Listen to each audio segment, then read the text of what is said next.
Welcome, welcome everyone.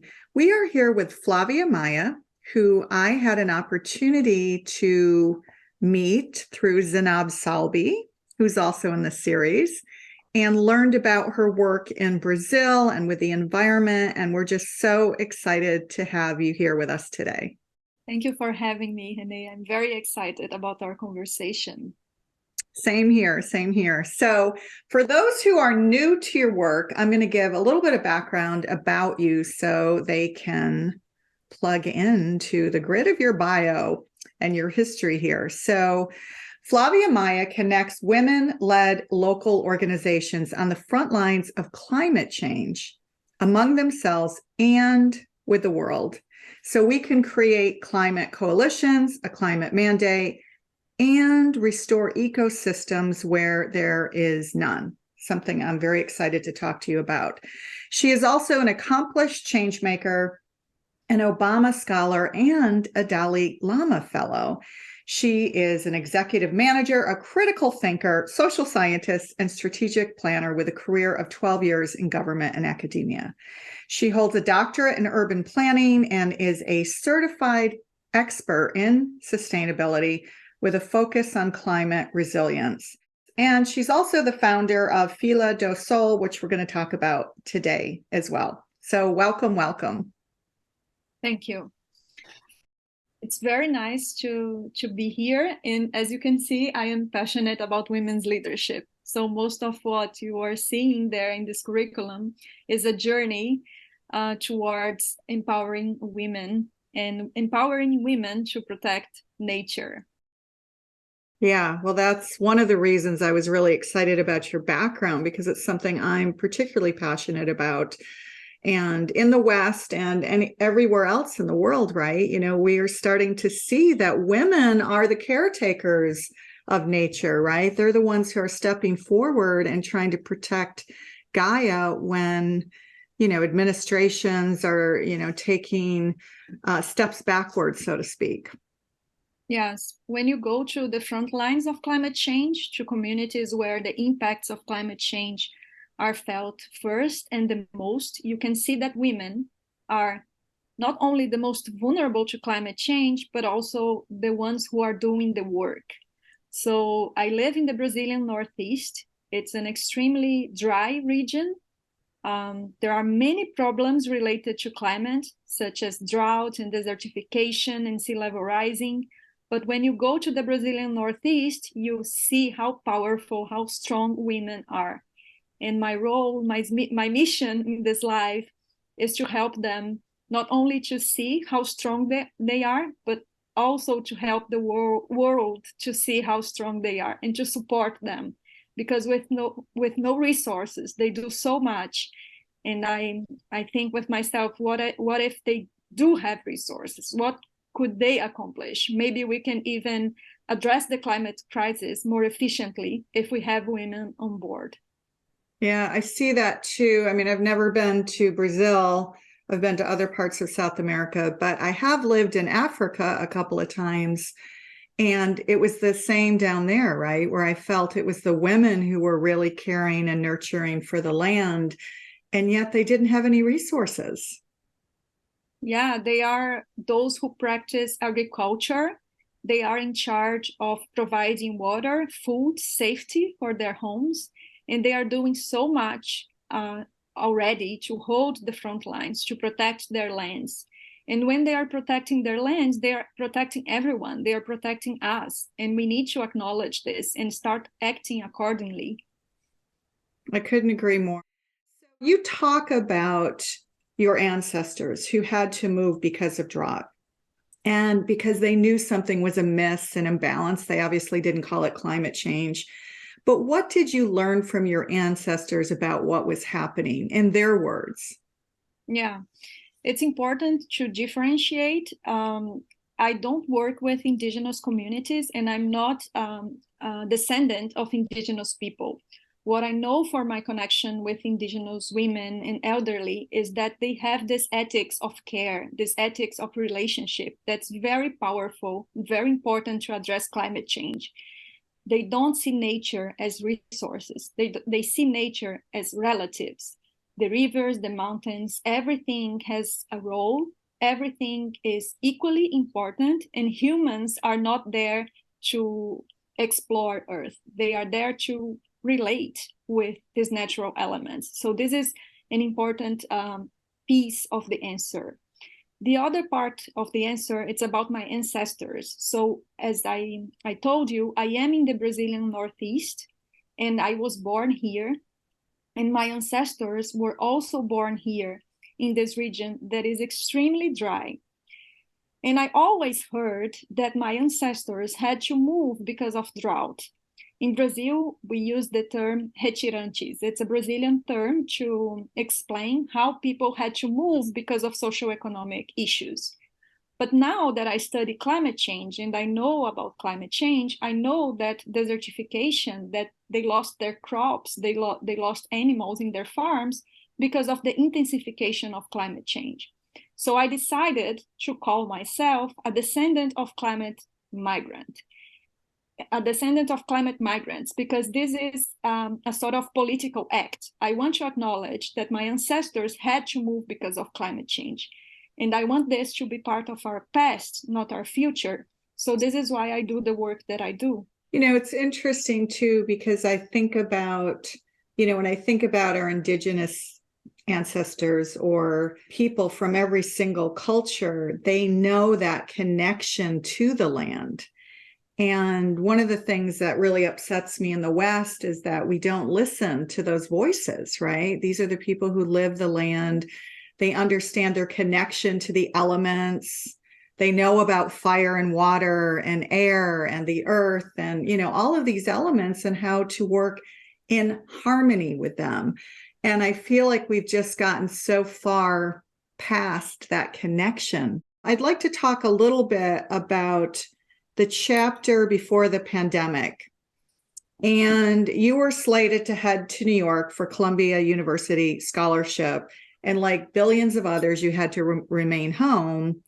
And you moved to Barra Grande, a fishing village on the coast of your home state, right? Yes, correct. And suddenly, instead of being in New York City, right, you were in the middle of nature, right? You were in the middle of that place to kind of remind you what it means to really connect to the pulse of that understanding, right, with all the elements, right? So can you talk about that chapter in your life and what you learned from staying home and going to this fishing village at that time? Yeah, it was such a unique moment to be chosen to be an Obama scholar. The Obama Foundation has a program that selects emerging leaders all over the globe.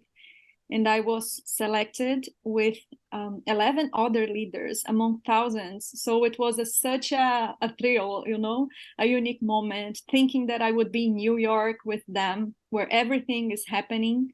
And then the pandemic hit. And we were not allowed to go to New York.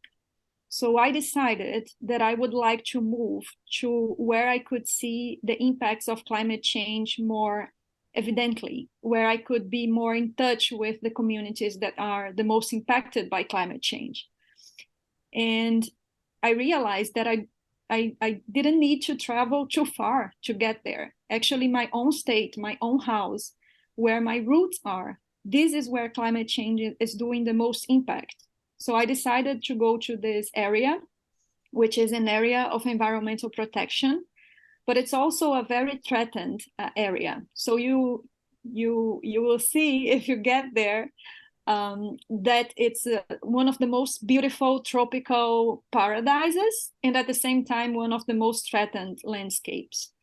And then I decided to found Filha do Sol with 2 other women. So this is also an important and beautiful part of my story, that I stayed home and I connected to people in my own community, and I connected to other women, and I decided, let's do this together as a collective. Let's do something to help ourselves, and then we can help others from that. So Filha do Sol, right? This is an organization that you've managed to get support from social scientists, philanthropists, environmentalists, climate justice advocates. How did it happen to get from you and 2 women in this pocket in Brazil to get the support that you needed? It's a very magical story, I would say, because I think first and foremost, we had a great cause and a powerful story. We had a vision of what we want to achieve. And we know that the world needs this. This is a missing piece on the climate conversation. We need to have more women from the global south included in the climate conversation. And I was lucky enough to connect with people who got this. So first, an important piece of this magical story is that I was part of the 2041 Climate Force, an expedition to Antarctica with Robert Swan and Barney Swan. And I was connected to them by the Obama Foundation. And when I was there, I had the chance to present my vision for Filha do Sol, for the Brazilian Northeast.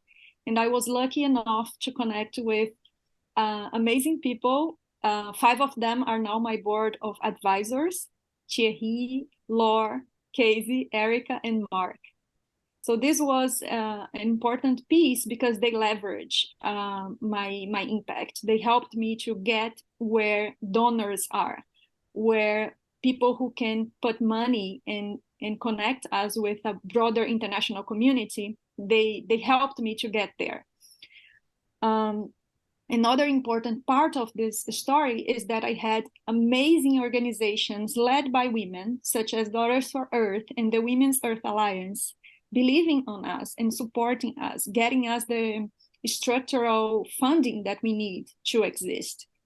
So I think when we get the chance to be heard, the story and the cause are so powerful that people will naturally support us. The problem is to get to these people, because most of the women in the front lines are disconnected from the climate conversation. So I want to have the chance to include them in the same way that I was included.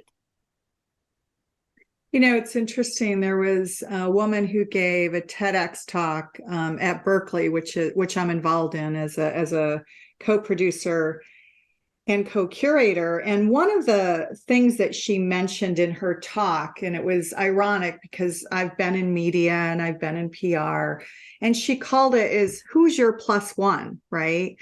And in her story, it was really related to going to networking parties and going to media parties. And, you know, she used to be someone's plus one.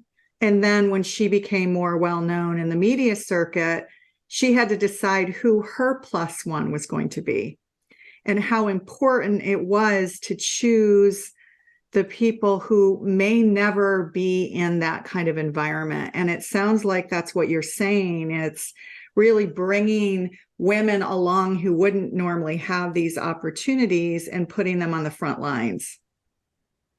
Yes, and allowing them to speak, because I don't know if most of the Western world realize that in these spaces, the codes, the etiquette, the way of communicating is very different from a lot of other cultures.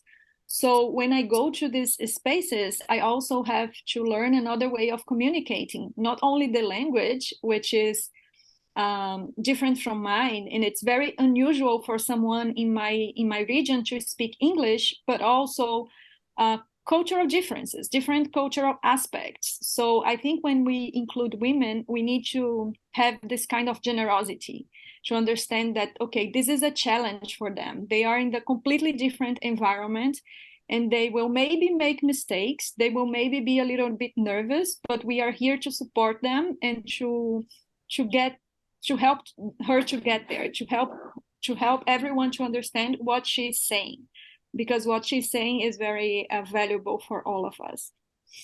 Yeah, and without that support, they don't have the confidence that they need to do what they need to do, right? To be a leader. Right? Yes, correct. And also to recognize themselves as a leader. I remember the first time that I was called a climate leader was at the Obama Foundation, was at Columbia University. I would introduce myself in Brazil as an environmentalist, but being an environmentalist in Brazil is very challenging Brazil, as a country, is one of the countries that kills environmentalists the most. So it's very risky to be an environmentalist. But then when I became an Obama scholar, when I was at conversations with researchers at Columbia, just being called a climate leader was so empowering. It was so important for me. And it also shaped the vision of my organization, because at the end of the day, I go to these women at the front lines, women that are planting mangroves, for example, and I tell them, look, you are not alone. You are part of a global movement called the climate movement, and you are a climate leader. You are already a climate leader. I will just show you how powerful you are already, and I will help you to access the resources you need to keep doing the work you want to do. So let's talk about the dangers of tropical deforestation. You write that there is a desert the size of England growing in the northeast region of Brazil, and that there are more than 300,000 hectares of mangrove forests, which serve as a carbon sink, but that they are quickly dissipating due to the deforestation happening. And if global warming is not limited to pre-industrial levels, the temperatures will trigger one of the largest climate migrations that our species has ever seen. So do you want to speak to that specifically related to the mangrove forests in your region? Yes, it's important to mention that all this data is not produced by me. I'm replicating data from very trusted resources like the IPCC. The IPCC is constantly indicating that the Brazilian Northeast is a climate hotspot. It's one of these red spots in the map that we need to pay attention to. The world needs to pay attention to, because if this region collapses, it impacts everyone. The tropics are our first line of defense against cascading effects of climate change. Also, a lot of research is showing that if we not limit global warming, that our regions like mine, that will reach the limit of human adaptation, meaning that it becomes too hot to live. If it becomes too hot to live, where are we going? We will migrate again. And there is this article from the New York Times. I can share the source with you. But the article says that this great climate migration already begun from Central America and other regions that are as dry as my region, that have the same tropical, same arid climate. So when I look to all this data and I see that in my region, we are still destroying mangroves, it makes no sense, because we are intensifying this global process that will impact everyone, that will impact not only us, not only the global south, but also the global north. It will push more people across the US borders, for example.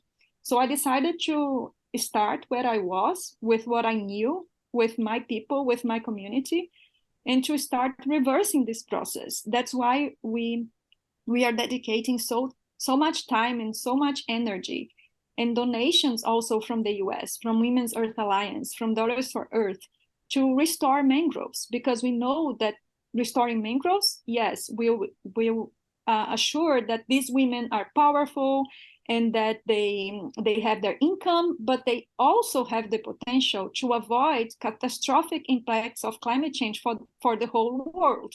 So it's not only good for the local level, it's not only good for us, for our community, for climate adaptation, but also for global climate mitigation.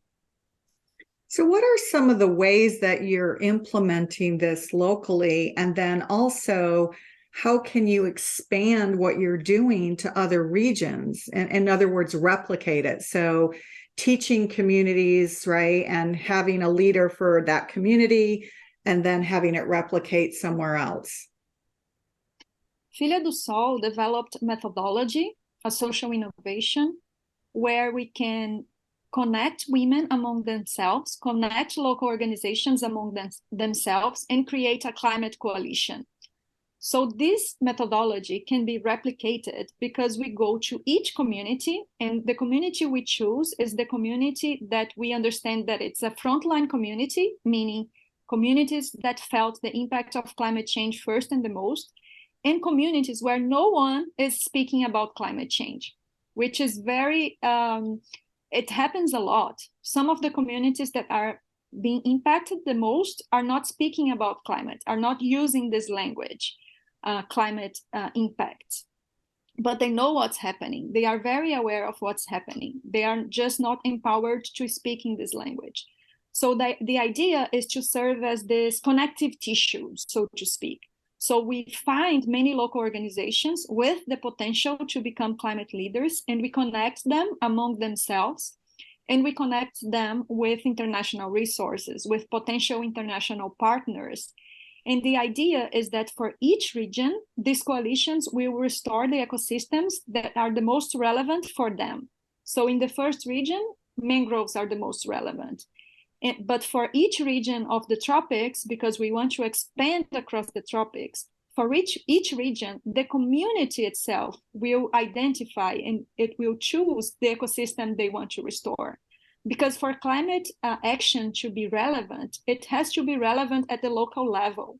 It has to address the daily issues, the daily challenge of people. It has to address what they know and what they want to work on. So, as I always say, climate change needs a global solution, but not a uniform solution. The solution needs to be designed by the community, with the community, if we want it to be sustainable in the long run. Have you managed to find other ecosystems and other areas, whether it's in Brazil or elsewhere, that have similar climate, if you like, right, or similar conditions? And have you been able to learn from other areas what they're doing to reverse climate change and bring it to where you are? We just started. What I can tell you is that the tropics are very similar in the sense that we need to restore the ecosystems of the tropics first, especially because the tropics are this poverty belt, and there is this combination of environmental degradation and socioeconomic inequality. So what I can say is that ecosystems across the tropics are a priority, and that many other countries are already restoring mangroves successfully. Indonesia, for example, is a great inspiration for us at Filha do Sol because they are doing a lot with the communities.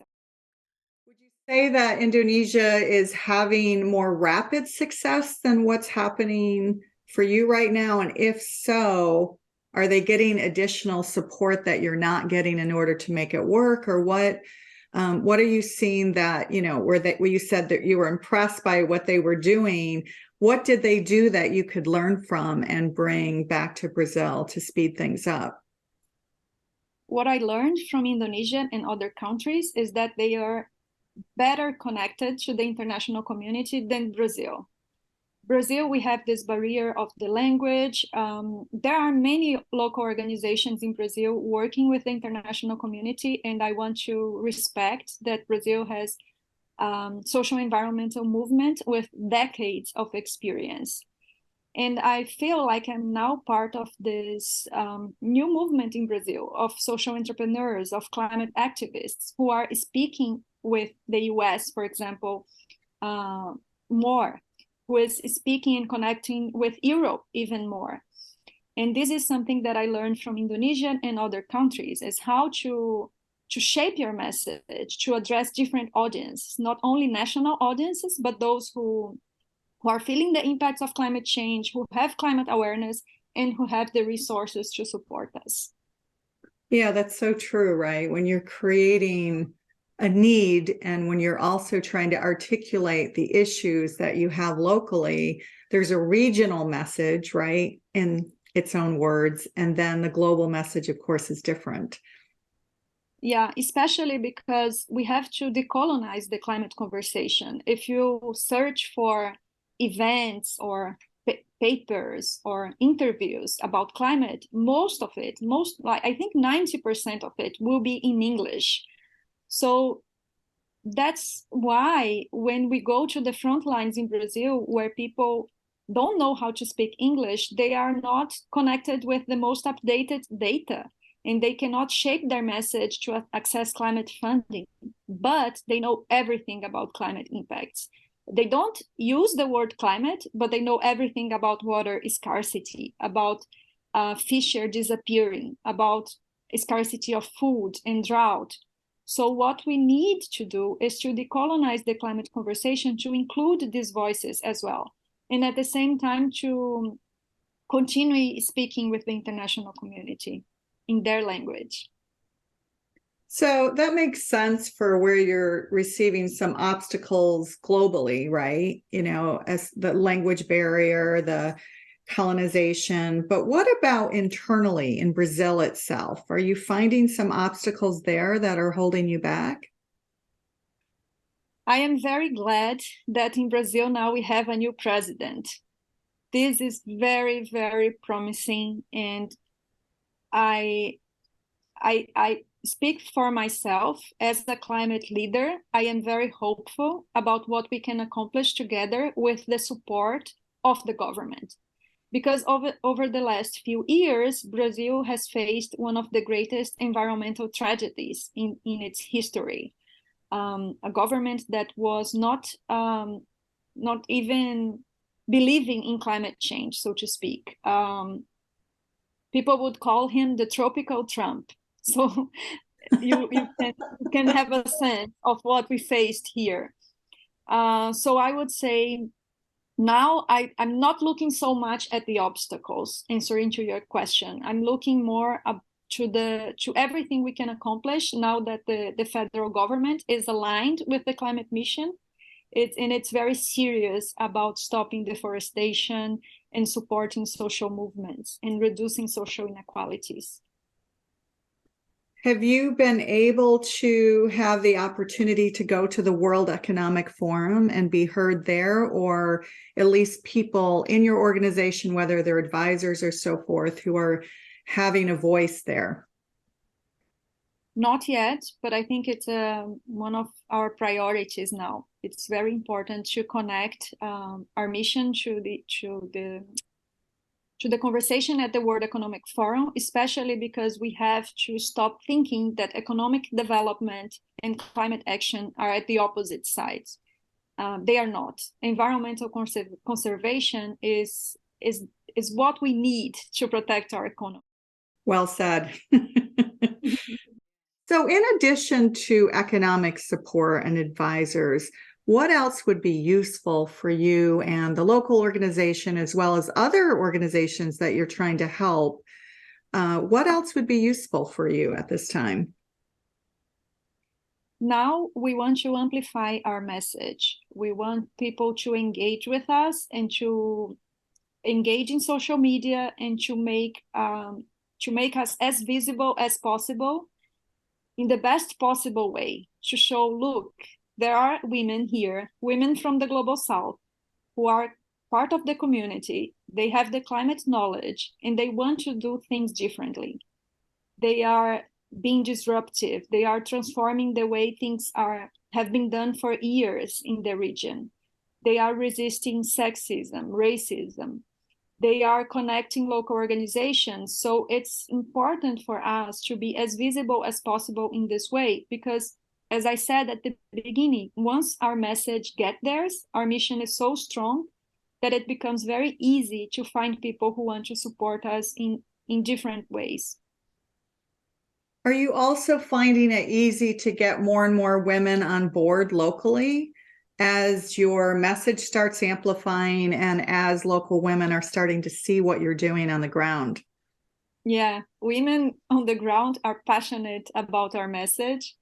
They are very supportive. We recently finished training on climate justice with women, and it's very fulfilling to see how they are already changing the way that they do things. They are already considering climate in the way they do business, in the way they articulate with the municipal government, in the way they communicate in social media.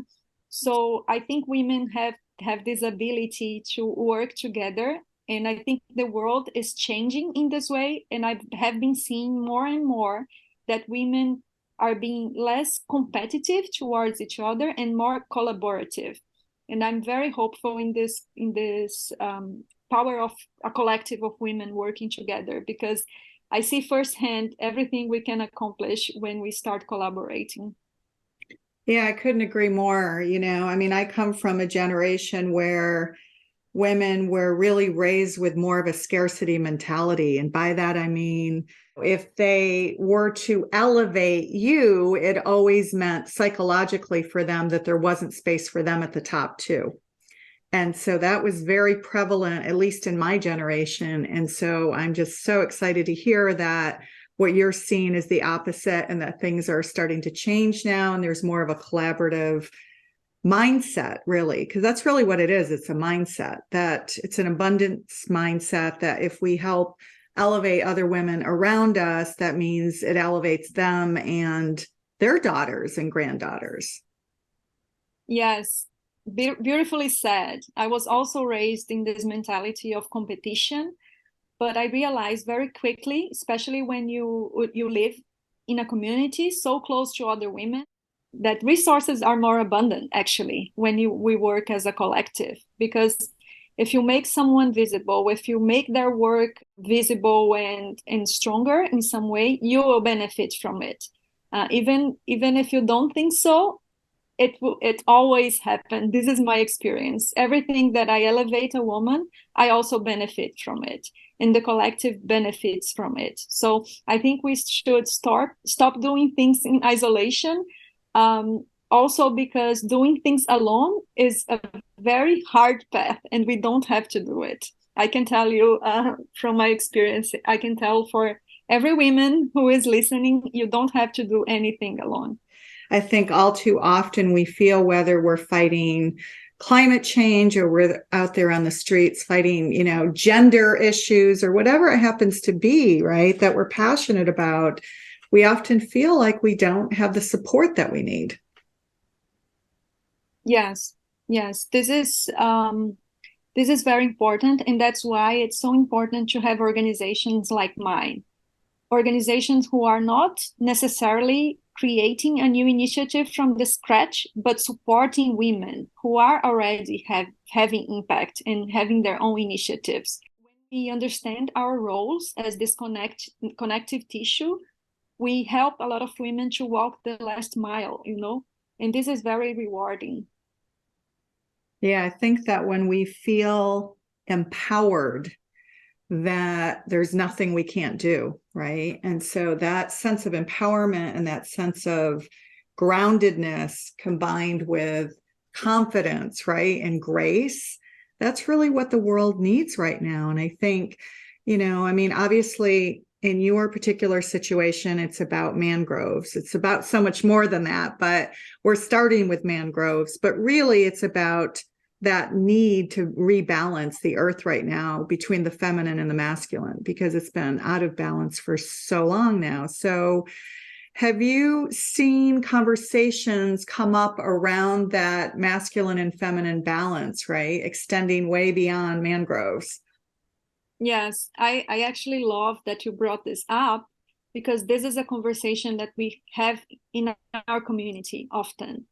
For example, every Wednesday, we have this circle of women, the Sacred Feminine Circle of Women, and we discuss our daily challenge. We discuss sometimes some books related to women's empowerment. We are reading Women Who Run with the Wolves for a while now.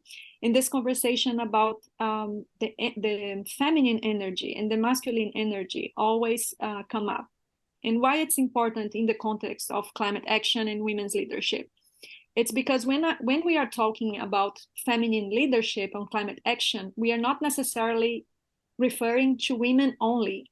We are referring to bringing back the feminine values, the so-called feminine energy, to the way that we lead. So even men have this feminine energy. Even men have the so-called feminine values, the ethics of care, of collaboration, of nurturing, of empathy. So this is what we need to balance. We are not saying that women will lead the climate transition alone, that women should run the world alone. We are saying that we need to balance the masculine values with the feminine values if we want to address the complex problems that we have in front of us. And climate change is just one of them. Yeah, I think that points to one of the things that we talk about a lot, at least in this series, and that's unity consciousness, right? So that sense of inclusion, that sense of care and nurturing and empathy that you speak about, that are inherently female, or I should say feminine values, because as you so rightly said, you know, we all have masculine and feminine energies in each of us, right? And so men have feminine energy just as much as we have masculine energy. And so that balance that you talk about, I think, is so important. So I'm so glad that you're bringing that up. Yeah, our systems, economic, political systems, were designed mostly they were drawn from masculine values, but these systems are failing us and we need to rethink them. So why not to consider feminine values? Because when we speak about indigenous knowledge, for example, indigenous wisdom that we were talking before, this ethics of considering nature as a relative, of taking back of nature, but also giving back to nature, this is very feminine, and we need to consider this as well. Yeah, it's very feminine. I mean, Gaia, right? That name alone, right? Mother Earth, right? Father Sky. So very feminine. And I think that nurturing of the land, and also in indigenous cultures, right? It was always, you know, there was an honoring of the grandmothers, right? There was an honoring of that we've lost. So let's extend to beyond mangroves and talk about other things that are failing us, like plastic pollution and policy change, and really just attitudes, right, about how we treat the earth.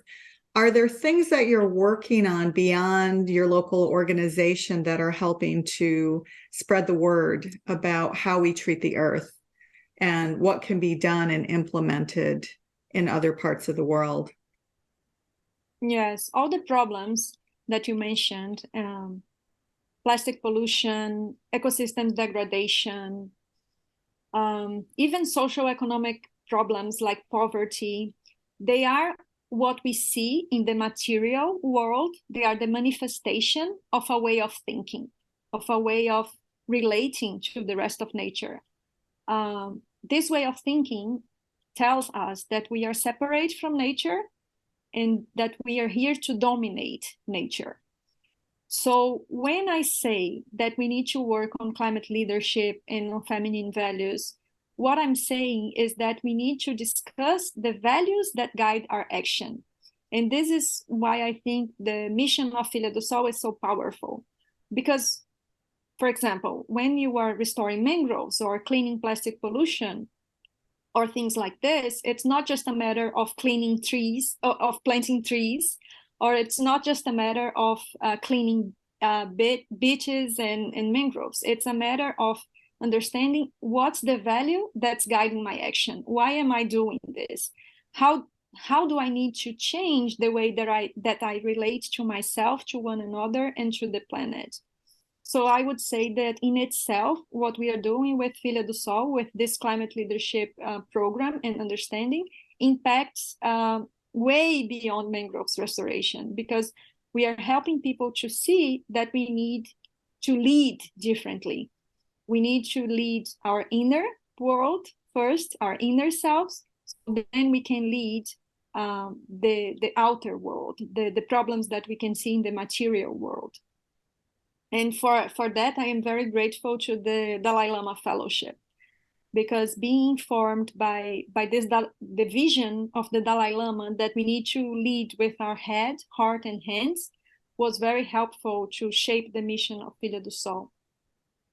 Oh, that's awesome. Actually, it reminds me of the 4 H's from 4-H growing up, right? And it was, you know, the heart was always such a big part of that I feel like we've lost. one of the things that always occurs to me, and I know that many people talk about this, when a light bulb goes off, right? They hear about climate change, but it's kind of beyond their reach because it's not directly impacting them, right? They're not dealing with drought wherever they live, or some of the conditions that other parts of the world are seeing, right? They're kind of untouched from it, right? The wealthy, for example. And then something happens and it shakes them up, whether it's a sickness, someone dies, there's something that happens and they're forced to go within. And then as they go within, suddenly they're reconnecting with nature again. And I hear it again and again and again, right? Like, wow, I haven't connected with nature since I was a child. And wow, there was this sense of like awe and excitement. And suddenly they care about nature in a way that they didn't before. And I think that's a big part of it when we're out there and we're getting our hands dirty and we get to play, right? It's kind of like, I always tell the story when we're talking about, especially when we're talking about oceans. When I first got my license to dive, I used to see the reef and it was alive and well and colorful and vibrant. And in recent years, a lot of the places where I've gone snorkeling, the reef has been dead. So I think that's kind of a direct correlation. When we see something that we care about, that we've played with as a child or whatever, then suddenly it matters to us. Suddenly there's an impact, right, that we can't understand. On our TEDx Berkeley stage this year, we had Bree Rosenblum, and she's a professor, but she was talking about how she had access to this frog, and it was the last frog of its kind. And they couldn't find a mate for this frog. And she had always had this, connection to frog. And, for her, it's all about the extinction of different species. That's her focus, right, as a professor and as a scientist and as a researcher. So in holding this frog, knowing that it had minutes before this particular type of frog would be extinct and we would never see it again, and it was part of her talk. And I think that all of us in the audience, we just felt this connection. Even if we, had no connection to frogs, there was this being drawn into, wow, we will never see that again. And I don't know if you can speak to that with some of the work that you're doing, but I think resonating with that, because we're all living beings, right? So if we were faced with our own species not ever walking the earth again, there would be, there would be big turmoil in us, right? So how can we extend that emotion, right, to things that matter for other people, even if it's not affecting us directly?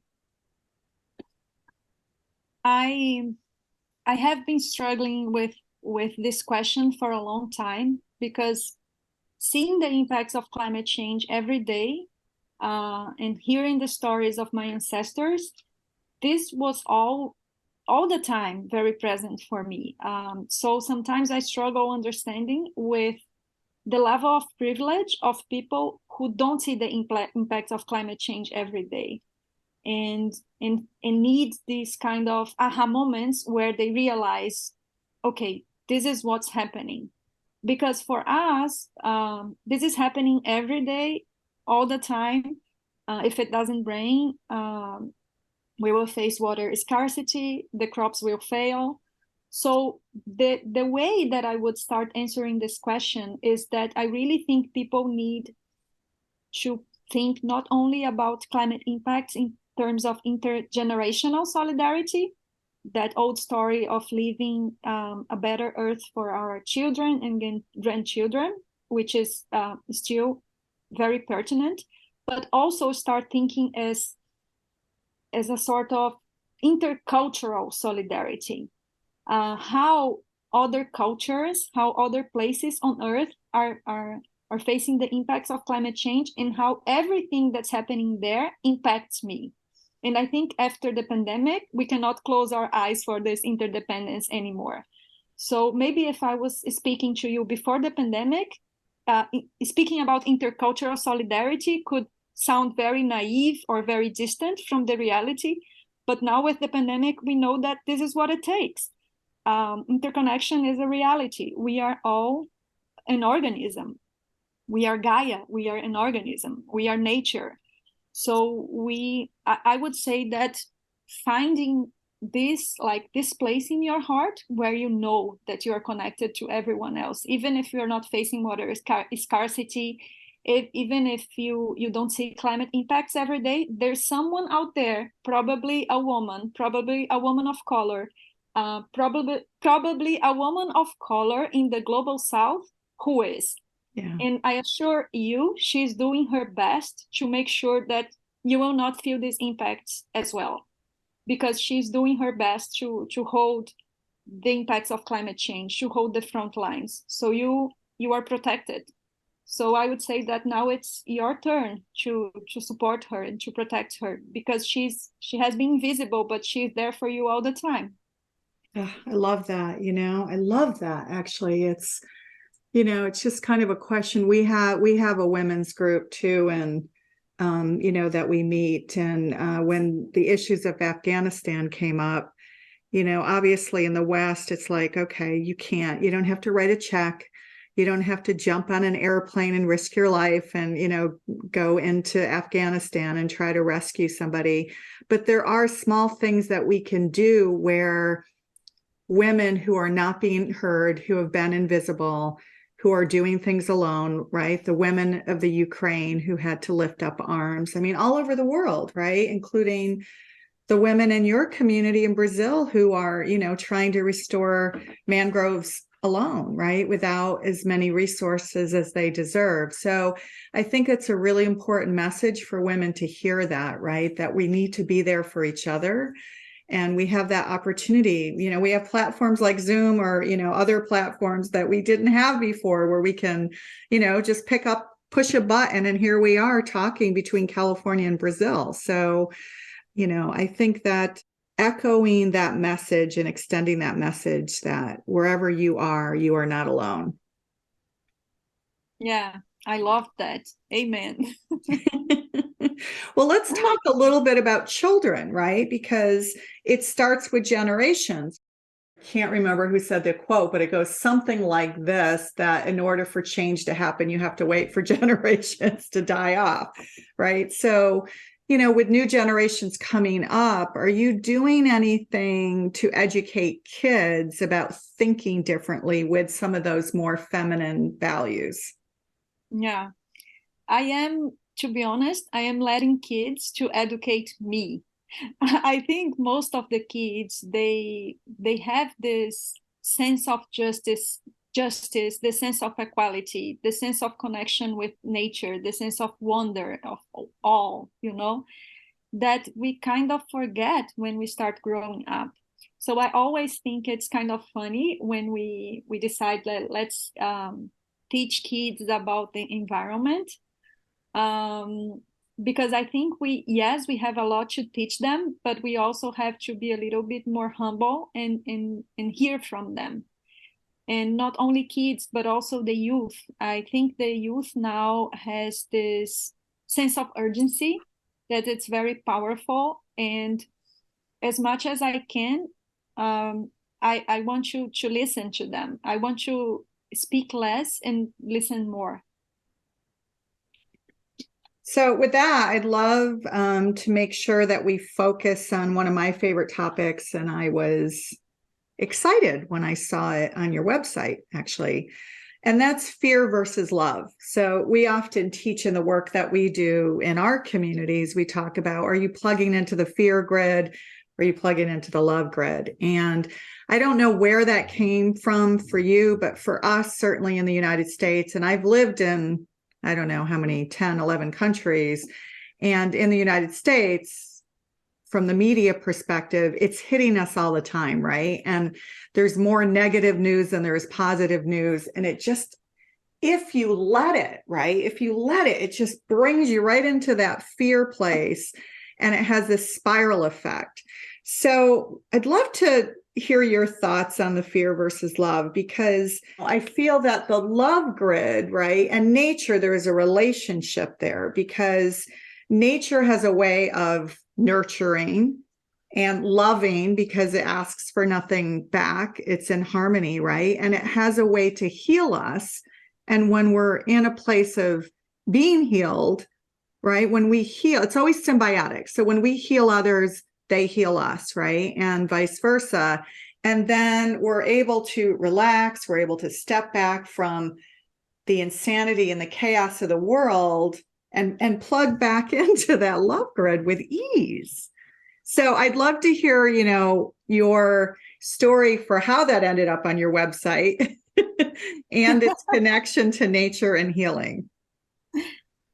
I would say I'm very brave speaking about love and hope in the context of climate change. But the reason why I do this, it's because I really believe it's really necessary.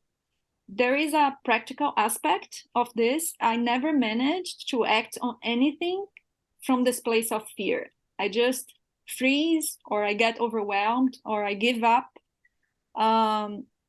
It doesn't mean that I don't fear what's happening, that I don't fear climate change. And I'm not naive about this. As I said, I am in the front lines of climate change, so I have reasons to be afraid of what's happening. But I don't act from a place of fear. I act from a place of love. I feel loved by Mother Nature. I love Mother Nature. The moments in my life that I feel most welcomed and that I felt like I was taken care of was when I was in the mangroves or on the ocean or in the mountains. So I think we need to remember this feeling, because we have at least once in our lifetimes, we were connected to nature, even if we were kids. But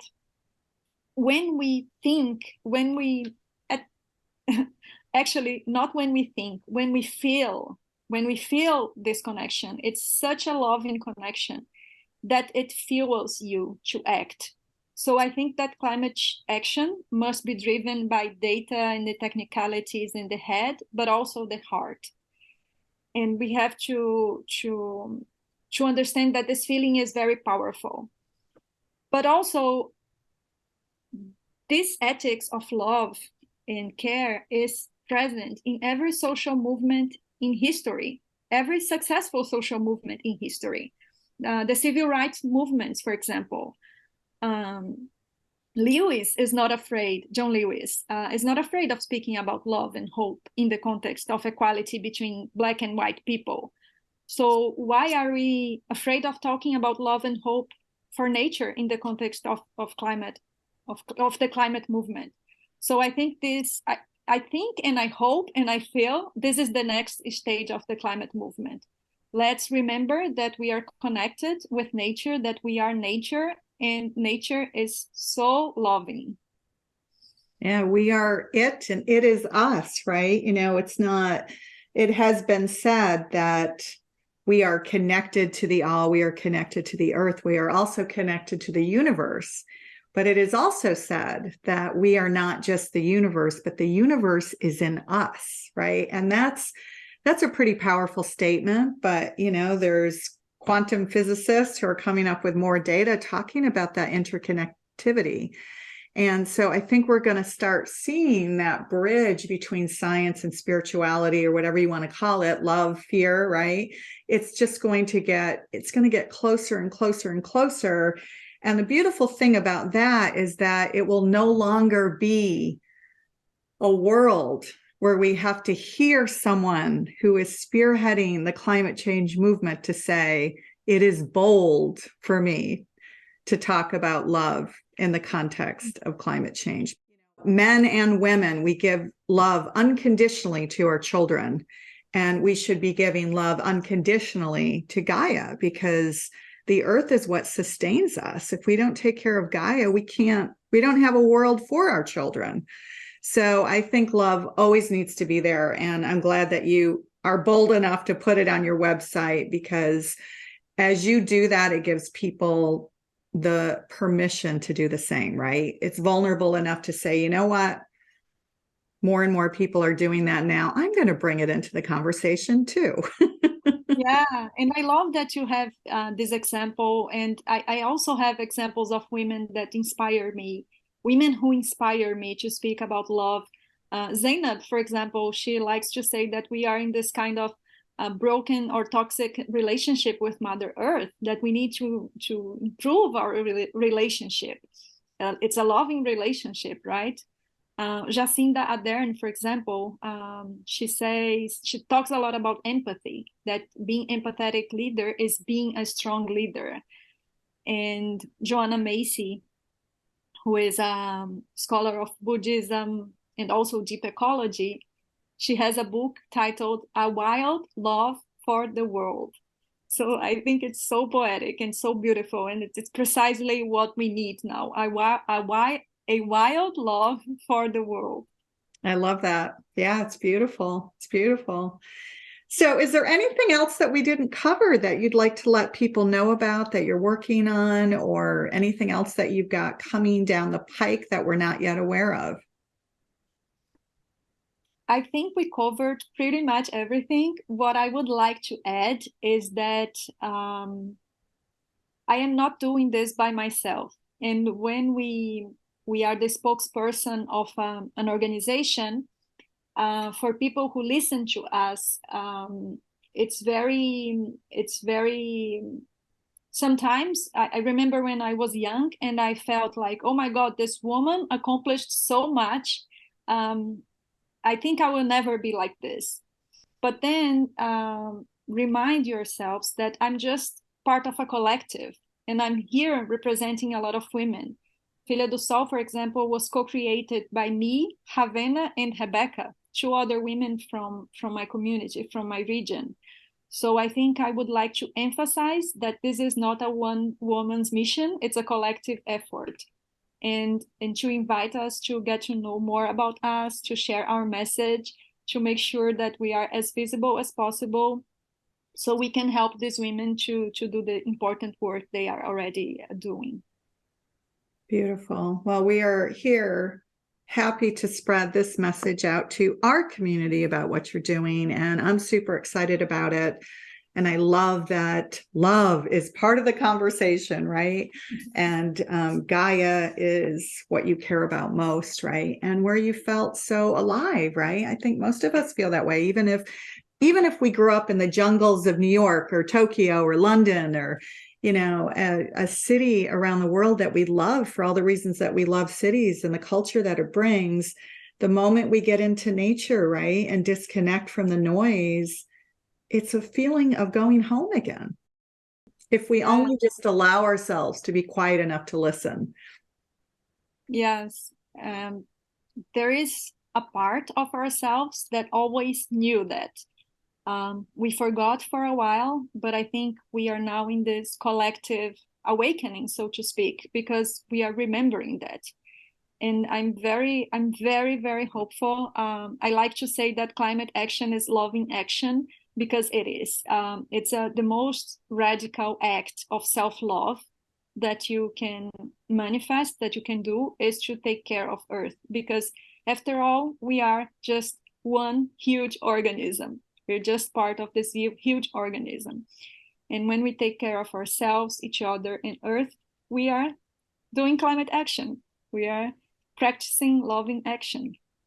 We are indeed. And believe it or not, there are cosmologists and physicists in this series who say the exact same thing. So it's good to hear it from all sides. It's great to see that in the world when scientists were not always bold enough, right, to be able to use these words. So here. Amazing. Very good. Thank you so much. Thank you, Renee. My pleasure.